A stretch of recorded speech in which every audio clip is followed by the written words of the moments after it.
থেকে আপনাকে জোহার এবং নমস্কার জানাই। জোহার। আপনি ডক্টরের পক্ষ থেকে আপনি বিদ্যাসাগর বিশ্ববিদ্যালয়ে এসেছেন, মানে আপনি দেখছেন ডক্টর প্রফেশনালের কর্মরত বা রিটায়ার করছেন, আপনি কি বলবেন এটা বিষয়ে?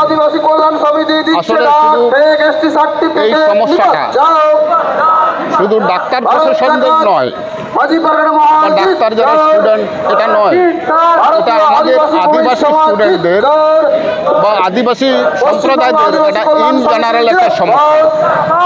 সেই জন্যই আমাদেরকে শুধু ডাক্তার নয়, ডাক্তার ছাড়াও এখানে আজকে জেনারেল কলেজের ছেলেরা আছে, ইঞ্জিনিয়াররাও আছে, হয়তো উকিলরাও আছে আমাদের, কারণ সমস্যাটা আমাদের সবাই একার। সেই জন্যই আমরা এখানে ভিসির কাছে সমবেত হয়েছি, আমাদের দাবি জানিয়েছি। আমাদের মূল দাবি যাতে আমাদের সাসপেশিয়াস যে এসটি তারা ইউনিভার্সিটিতে, কলেজে, ইঞ্জিনিয়ারিংয়ে, উকিলে বা ডাক্তার প্রফেশনে যাতে না ঢুকতে পারে। আমরা দেখেছি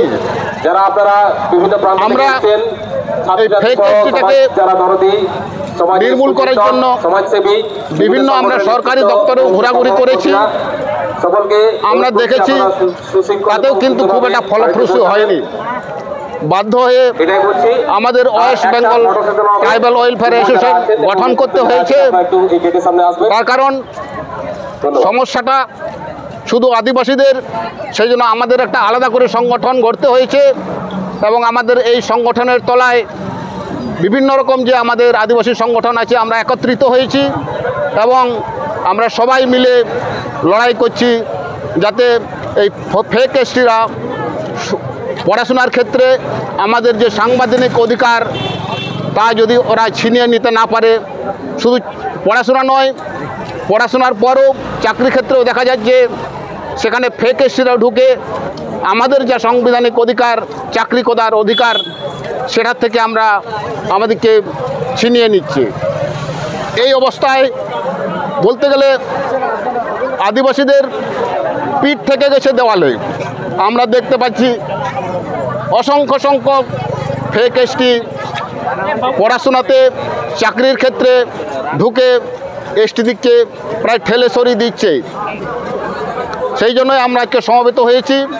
আচ্ছা স্যার, এখানে একটা আমরা দেখেছি হয়তো 2023 সালে আপনার আমাদের মেদিনীপুর মেডিকেল কলেজে ফেক এসটি নিয়ে কিন্তু একজন কেউ ভর্তি হয়েছিল। হ্যাঁ হ্যাঁ, কিন্তু কল্যাণ সমিতির মাধ্যমে বা আমাদের যুব শাখা যারা রয়েছেন বা যারা পার্ট এখানে মেডিকেলে, ওনাদের অভিযোগের ভিত্তিতে মনে হচ্ছে ওখান থেকে উনি সাসপেন্ড হয়েছেন, ওনাকে জরিমানা দিতে হয়েছে। এরকম কোনো ঘটনা কি ঘটেছে? একজন মেয়ে ভর্তি হয়েছিল আমাদের মেডিকেল কলেজের, যে ছেলে মেয়েরা আছে ওনাদের চেষ্টাতে এবং আমাদের ওয়েস্ট বেঙ্গল ট্রাইবাল অ্যাসোসিয়েশন সহযোগিতায় সেই মেয়েটাকে অন্তত মেডিকেল পড়া থেকে ওকে বহিষ্কার করা গেছে। এটা আমাদের বড় সাফল্য। আমরা চাই এটাই যাতে ও যদি ফেক এসটিরা যেখানে যেখানে ভর্তি হচ্ছে যাতে ভর্তি হতে না পারে, যদি ভর্তিও হয়ে থাকে আমরা বিভিন্নভাবে আমরা প্রমাণ সাপেক্ষে ওদিকে আমরা আমাদের যে সংবিধান অধিকারের যারা ঢুকে পড়েছে ওখান থেকে আমরা বের করব, এই আমাদের অঙ্গীকার। নমস্কার, আমার নাম doctor Durlabh Chandra Mandi, ex medical officer, Midnapore medical college and hospital. অসংখ্য ধন্যবাদ।